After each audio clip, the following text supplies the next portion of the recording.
Welcome to the Own Your Best Life podcast. I'm May Emson, your host, leadership and mindset coach. Here, we talk all things spiritual, mindset, business, leadership, and wellness for the modern seeker who wants to align their life with purpose and inspiration. We'll cover career changes, stress management, meditation, energy, intuition, and more. Each episode holds spiritual and practical tools to help you live a life of your wildest dreams without getting burnt out along the way. Ready to live a life on your own terms? This is the Own Your Best Life podcast. Welcome, friends, to episode number 63 of the Own Your Best Life podcast.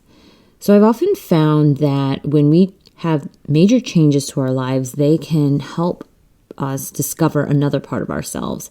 When we think about these changes, they also serve to dissolve our identities. And thinking about the pandemic, as we start to emerge, and I began to think about what do I want to bring back in terms of that social agenda, the travel, this return to life.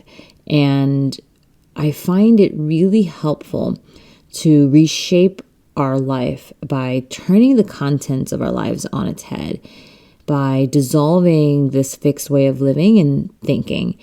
And the pandemic did just that. If you were to remove all of these social engagements, all of the distractions, all of the ways in which we used to socialize, spend time with each other, we start to ask ourselves, who are we? And where does our joy come from if it doesn't come from these things? And another example of a fixed way of thinking or being is in our family constructs. So if you are in a relationship with a partner or you have kids, where does your sense of belonging or your purpose come from if those aren't your main focus? And if you are not in a relationship and kids are not in the picture, how would your sense of belonging or purpose change if you did have these constructs in your life? So all of these are changes upon changes upon changes.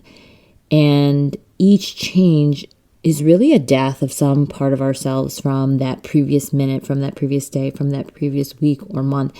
And today we're going to talk about how death can change what we would do today. And it helps us actually get to where we're going or looking to go even faster. So through my journey of waking up, of realizing that life was more than the things I was doing or the places I was going and the people around me, I've seen that thinking about death has given me a way to guide myself to what actually matters the most. It was really only after I experienced multiple deaths of those around me in a short span of time that I suddenly had this sense of urgency about life and what I was doing with my time here. We think death is this thing that is in the distant future, something we can't even imagine, yet it's the one thing we know with certainty. It's the one thing that doesn't have a question mark. And I remember the first time I experienced a tarot reading with a group of friends, one of them was concerned about the reading, and she asked, "What if she tells me I'm going to die?" And I responded, "Well, you are going to die. That's not going to be a surprise, is it?" And she laughed back as she realized that really the worst thing that could happen was that someone would tell her a truth that she already knew. Yet, there is a part of us that doesn't want to die and fears death. There's a part of all of us that thinks that if you or I were to die tomorrow, that it would be this terrible thing. Life, however, has never told us what our expiration date was in terms of our body. You could live to 100, 101, maybe 106 or not. And when we focus on that uncertainty, we could live feeling really uncertain and that nothing we do matters. But what if instead we focus on the certainty of death? What if we did it without this sense of gloom, this sense of dread, this sadness, or this fear? What if we instead just lived our lives as if we knew that death was always happening, because it is, and the body's death is just another shape that it's taking. And then everything matters. Everything matters. And so as I began to contemplate and think about death more and more, what emerged was this sense that everything was always dying. We are always dying. Every change was a death. It was an end to something and a beginning of something else. And I began to see that there was this rhythm to all of our lives. There was this season of birth, there is a season of death, and there are seasons in nature with the birth and death of plants and all the living beings around us. And that's what makes them and us alive, is this possibility of death. It is the contrast for aliveness. And every breath we take is a death of the moment just before, the breath just before. And every night we go to bed is the death of the day, and each day is the death of the night before then. If we were searching for a moment to start over again in whatever way, shape, or form we're looking to start over, it is ever present, it is always available. And instead, however, we focus much more on how there is no season. We expect everything to stay the same always. We have a desire for certainty, but that desire for certainty doesn't mean that we need things to be a certain way. A desire for certainty can manifest itself by seeing that life is always changing. So how would we deal then with the practical matters of our lives if we were thinking that death was happening either right now or tomorrow? Does that mean we wouldn't save our money? What about retirement? What about thinking about the future? Do we just not work? Do we spend every waking moment with loved ones or traveling the world? And those questions are this beginning of your search, my search, our search for this deeper meaning of death. You're really asking yourself, why am I doing what I'm doing? And this is actually a really beautiful place to be, because this allows you to start answering the question and bridge the gap between us having a human experience and a spiritual one as well. And so who are you? What if you could see yourself as a spiritual being having a human experience?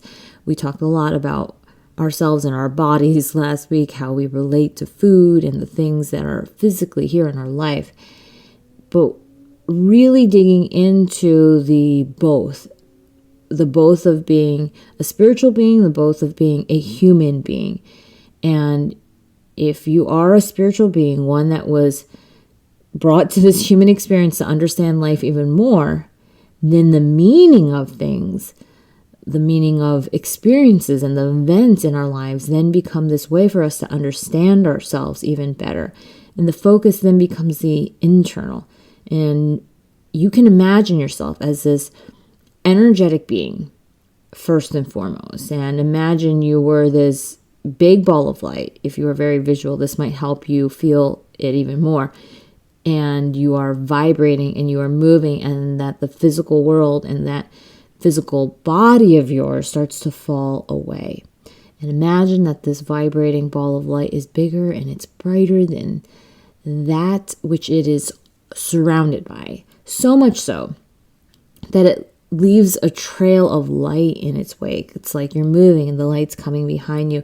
And your energetic body is like this, yet we make the physical body even more real. The body that we can see.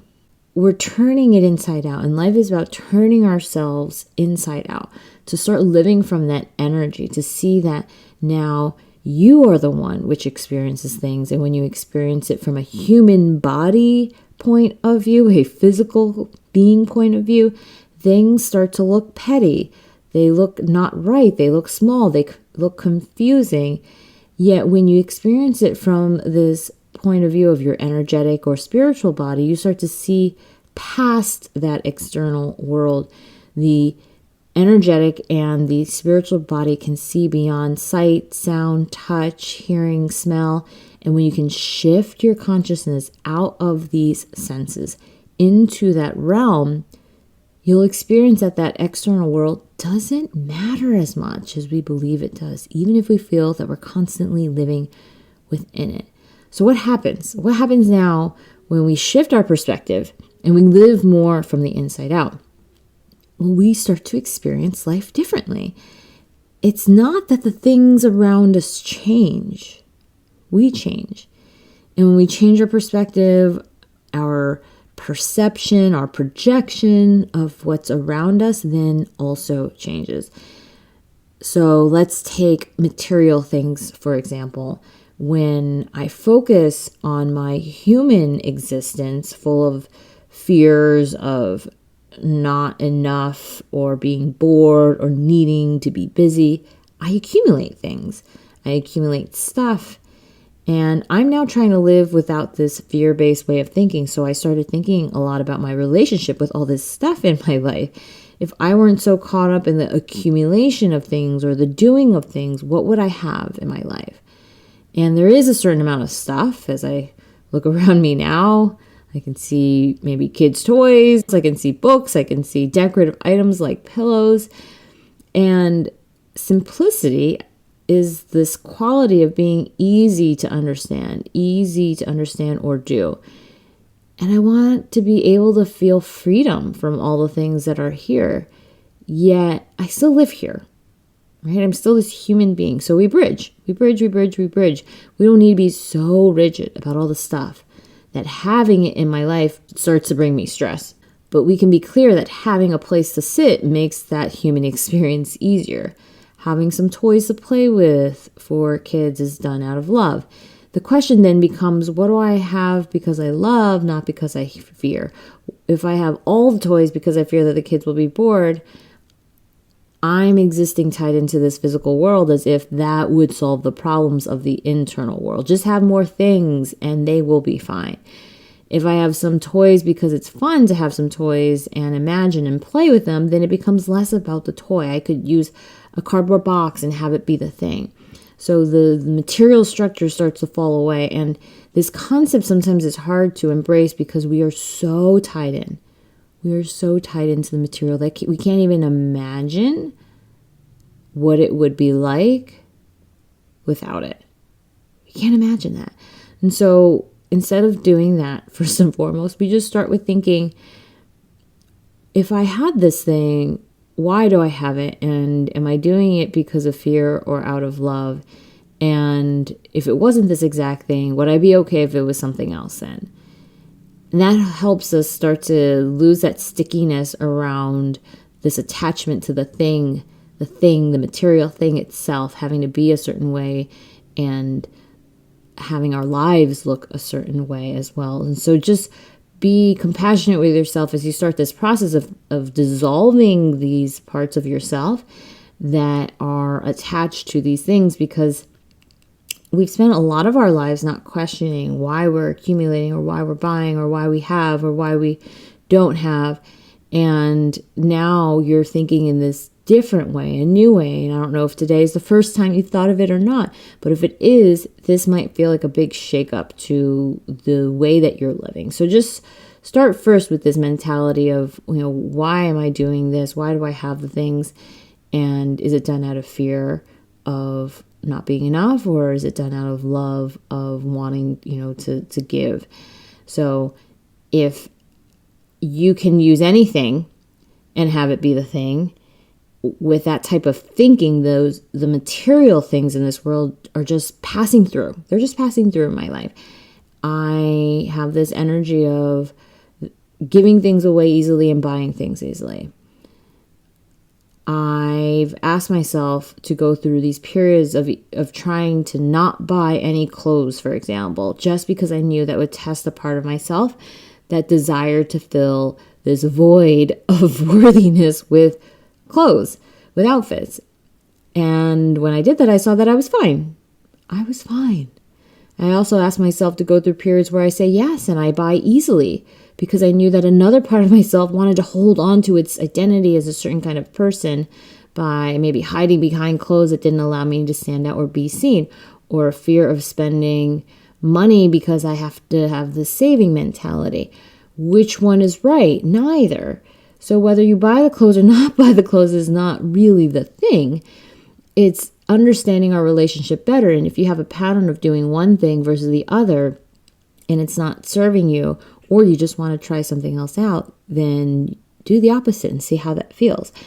What we see is that our relationship with the material world becomes much more than a projection of our internal world. We start to see that we are not just buying things because we fear things. We are not buying because we feel that it is going to fill some gap. And no matter what you do, if you try to do the opposite, you can start to see that maybe growth comes no matter what material stuff you buy, have, or don't have. So let's talk about your job. What about my job? Would I not work anymore, May? So I started thinking a lot about this, especially when I had the death of, loved ones in my life as well. And we spend so much time with our work that it made me wonder, would I just not show up the next day? And of course, if you were really to die tomorrow, it's a very different story. But we have a sense of certainty that we will die, but we don't always know when. And what would I do if I were to die tomorrow and realize that life isn't about the material world? Would I bother working if I didn't need money for tomorrow? And that's a good question. So we ask ourselves these things. So it brings up this idea of, why do we work? Is it just for the money? If it's just for the money, then we do it just for the money. Let's call it what it is. We need money to pay the bills. So we work to pay the bills. But if you start thinking, it's not just about the money, then it's not just about the money. You see that you are the one that creates the meaning of work in your life. Again, no right or wrong here, which is what confuses us. We want this one answer. We think that there is one path, one way, one answer, when in fact there are as many answers as there are beings, people, unique flora and fauna in our life.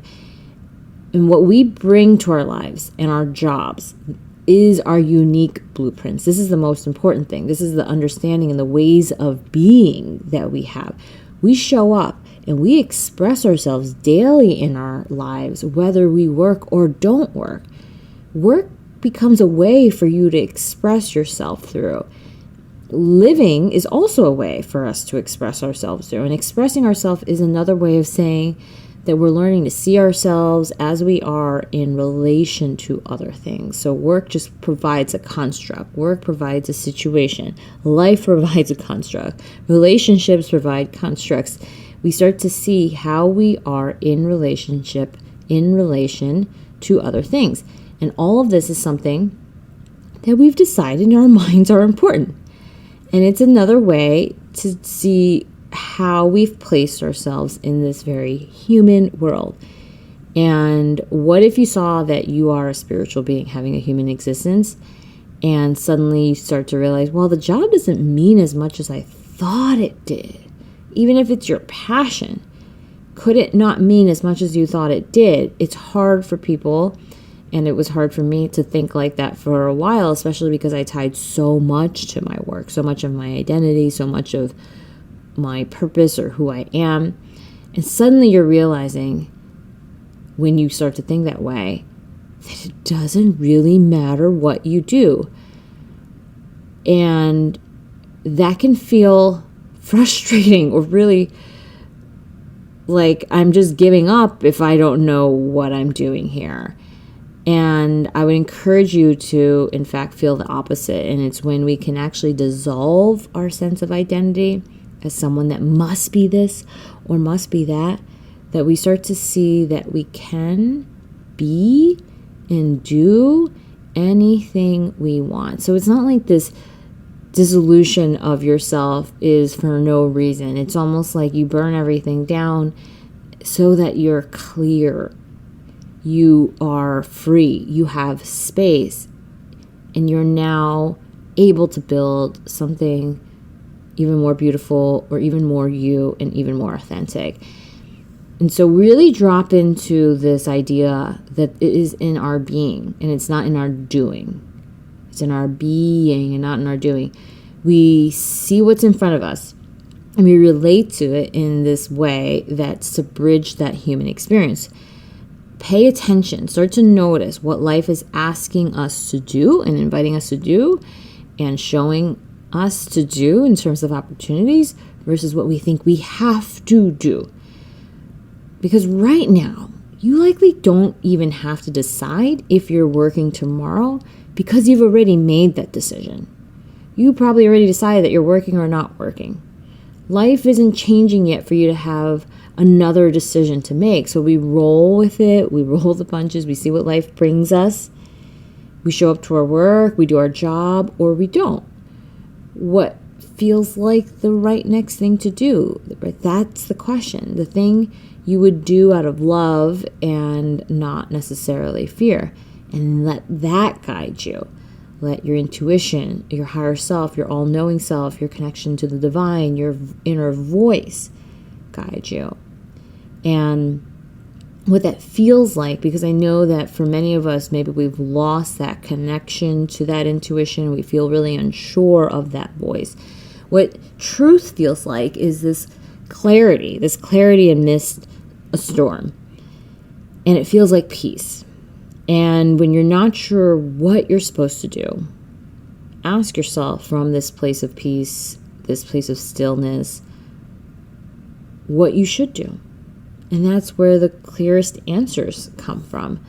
When I think about death of either myself or those around me, I actually feel the urge to live our lives more simply. And I think that many of you resonate with this idea, so I wanted to talk about living more simply as one of the things that come up when we start to ponder dying and the death of ourselves or the people around us. And how would we do this?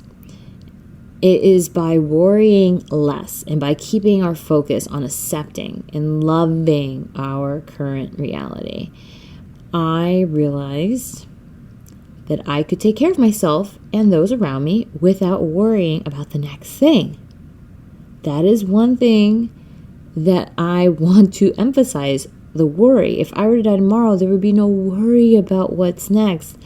Just this true presence of mind for what is happening now. Right now. Right now, you might be listening to this and thinking to yourself, that is the one thing I am doing right now. And for so long, people have asked me this question, May, how do I really be in the present moment? And I couldn't figure out how to answer them because in my mind, I was like, well, you just are. How are you asking about something that is just your internal truth? But what they're really asking, and maybe you have this question in your mind as well, is how do I accept my present moment? How do I accept and fully be in this space right here, right now? Not pushing it away, not wishing it was something different, not hoping that it is going to change, but to really be here and accept is hard for many of us to do because we have this projection. And when I start to see how we are constantly projecting all of these things around us and resisting the life that is in front of us, I see it as living this parallel life. You're not even fully in your life. And I think many of us sometimes feel that way. We look or we feel like we are looking in from the outside. We are saying, wow, that person seems like she has or he has such a great life. Doesn't that seem nice? Yet I don't feel that way. Like we don't feel like that person.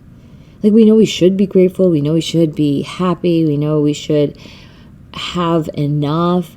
Yet we don't feel it. And so this is where I start to see us separating from ourselves and the energy start to dissipate, is when we are not in the present moment. We are living in this parallel track, this parallel universe, and we're looking to get back here. And so the path forward looks like contemplating something that seems really morbid, which is death. But what I'm asking you to do isn't necessarily just all about this physical body and all the ways that someone can die. It's really about this way that we are breaking things down constantly and allowing things to change and accepting what is currently happening. Because what is currently happening is a constant death of the previous moment and a constant birth of the new one. We don't see it that way. We see it as, oh, this is just how it is, and I want things to stay the same forever and ever and ever. But we're not accepting that things are going to change, we're going to change, life is going to change, and we will move with it. And that's how we start to live fully in the present. We have a lot less control than we think we do about certain things, and that is also really scary too. So I just wanted to address that because I know that this shift feels for many of us like the place we want to get to, yet it's the one thing we run away from the most because we just don't even know what it feels like to be okay with what is happening right here, right now. And we might have these brief moments of it, and what I'm challenging you all to do is to think about longer moments of that, more connected moments of that, more and more of these moments that get strung together so that you start to live this life filled with a sense of ease, not because everything is easy, but because you have expanded enough to hold your life and not escape it, not have to live in this parallel universe looking from the outside in, but really being in your life with people, with things, and not using other things to fill that void. This simplicity, right? I'm going to go back to this simplicity, this not worrying about what's next, true presence of mind. All of this is really to bring to mind that wisdom that the future and the past are just stories. And no matter how many facts we think are in there, they are not happening right now. So at this moment in time, you are creating a story from what happened in the past. You're creating a story about what you think is going to happen in the future. And when we suffer from chronic stress, we are living in that future or the past in the present moment. We're bringing them all in over and over and over again. We bring our worry thoughts about why we haven't done it yet and why we can't do it based on the past into the present. We also bring our worry thoughts about why it's going to be so hard and what is going to happen from the future into the present moment. And we play it on a loop in our minds. And that same thought goes over and over and over again. It's not original. These are not original thoughts. And the same thing goes for our relationships. I used to worry so much about what this or that means about the future for someone else. And it's when I realized that they are not in my control. Other people are not in my control. They never were. And that their actions and even their death is part of their own experience. And when I realized that, I slowly started to relinquish control. I started imagining that whoever I was talking to or with would die tomorrow. And it actually really changed the quality of my conversations and my relationships forever. It was a really permanent switch that is hard to undo. You can't undo that feeling of compassion or kindness that comes when you start seeing everyone as someone just like you, doing their best today, not knowing exactly what tomorrow will bring. And we are all doing the best we can, making the decisions we think are the right decisions, because that's what people do. They think they're making the best decision given what they know. So how else would we live, and how else could we expect other people to live? And so that then comes back to what I wanted to focus on. And when I think about how I would be in the face of imminent death, I realized I would focus on what matters most. And in that one moment where we know we're going to die immediately, if you could just bring yourself to that place of knowing you are going to die immediately, what would you want your focus to be on?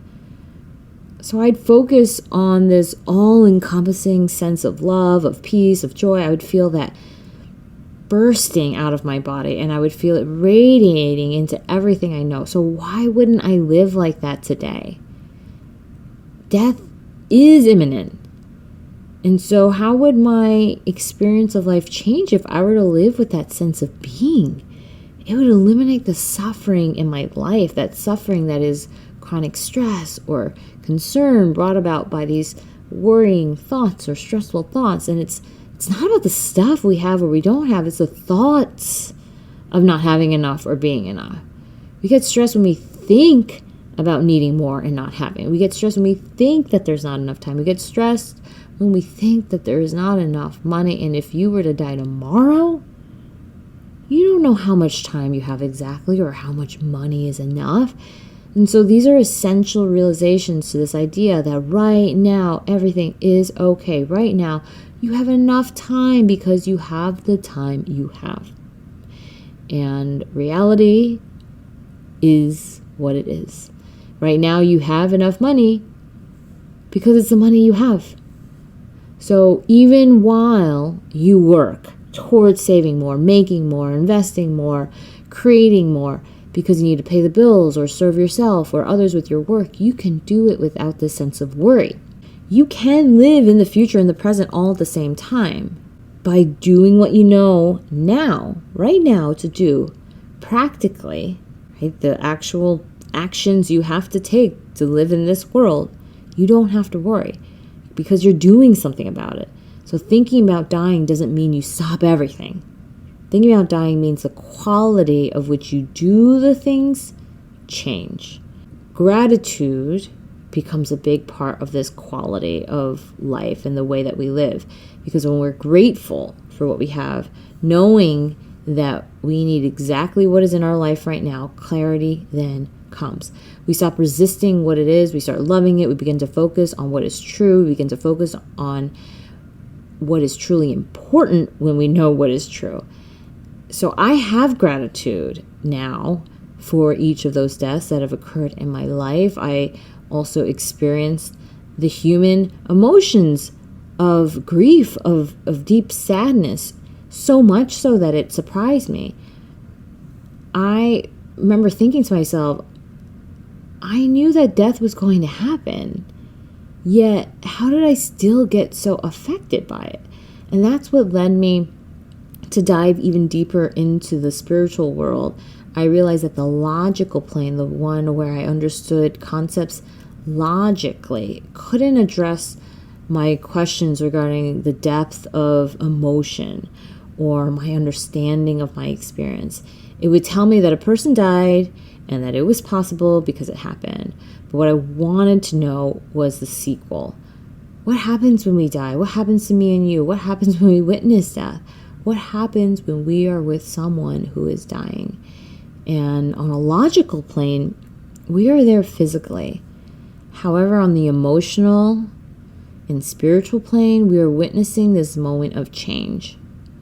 We are witnessing a moment we know could change us forever if we let it. And maybe even today's conversation will change you forever if you let it. What happens is that we start to wake up from this seemingly endless stream of complaints about our lives or this feeling of being the victim. We allow full responsibility to walk in. And then this is what is possible. This is what is possible. Full responsibility for our lives. We are the ones with the problems. We're the ones with the solutions. And it changes how you would show up and I would show up. You would then show up differently. You would then start to be strong in terms of speaking your truth. Who are you not to speak your mind or your truth? Who are you not to allow love, success, joy, or vast amounts of abundance into your life? If it doesn't matter that much anyways, how much money you have, why not allow yourself to have more of it without attachment or fear? Why not allow yourself to have as much of the thing you need or want because it can be done? It doesn't matter what your status is. It doesn't matter what other people think about you. And if that doesn't matter, why not allow yourself to serve yourself by doing what you care about and where your curiosity takes you? So if your job, your money, and stuff doesn't matter as much, the paradox is you can now show up as a quality of being that is constantly experiencing joy. Joy in this job or the next job. Joy in not having a job. Joy in this amount of money. Joy in more amount of money. Joy in that amount of money. Joy in being in a relationship or not. Joy in having this material thing or not. Joy becomes everywhere. It becomes limitless. Abundance is everywhere and it's limitless. Success is everywhere and it is limitless. There is no limit to that spiritual and energetic plane. There is no limit to that plane. We would start to truly live without limits when we realize that our material world is the one that has limits. And this is one of the most freeing thoughts of all. The ego dies. It crashes, it burns up, and you are now immersed completely into the intelligence of the universe. And how this changed things for me was that I put less pressure on myself in the material world to have to show up in a certain way in order for me to be happy. For those of you who want to surrender and struggle with letting go of the outcomes, I want to share this one thought that you can become happy and you can be happy just because. And there's this passage from the Tao Te Ching which says this: giving birth and nourishing, having without possessing, acting with no expectations, leading and not trying to control. This is the supreme virtue. So once we take a step back from our own mind, by experiencing the death of our beliefs, of our thoughts, of our things, bodies, people we love, and what we hold so dear, once we do that, can we actually understand them even more? And maybe, just maybe, that death that we most feared is exactly what brings us back to life. So that was it for today. I love you all very dearly, my friends. Let me know what of this resonates with you. If this is a topic that you have been thinking about or have not been thinking about, I would love to hear from you. What resonated, what you took away, what some of your insights were. And in this month's leadership group coaching program, the Spiritual Achiever Leadership Group Coaching Program, we'll be covering mind-body practices, this connection between the mind, the body, the energetic, the spiritual, how it all dances in this world together. And how do we learn what our bodies are telling us? How do we connect to these experiences from a place of internal truth? And how do we live our healthiest lives? So if you enjoy these kind of topics and you want to receive training in this space and coaching in this space, you can go to www.mayhemsin.com/contact to learn more about how you can be engaged in this type of work. So I love you all, my friends, and I hope you have a beautiful, beautiful week. I'll see you next time. Thanks so much for joining us this week on Own Your Best Life. Make sure to subscribe to the show on iTunes or wherever you listen to podcasts so that you'll never miss a show. And while you're at it, can you please rate and review on iTunes? I would so appreciate it. Share it with a friend, take a screenshot of it, and tag @MayEmson. This helps continue to get the word out. For more show notes and resources, check out www.mayemson.com. You'll have all the links to everything you heard here today. Thanks so much for listening. It's time to own your best life.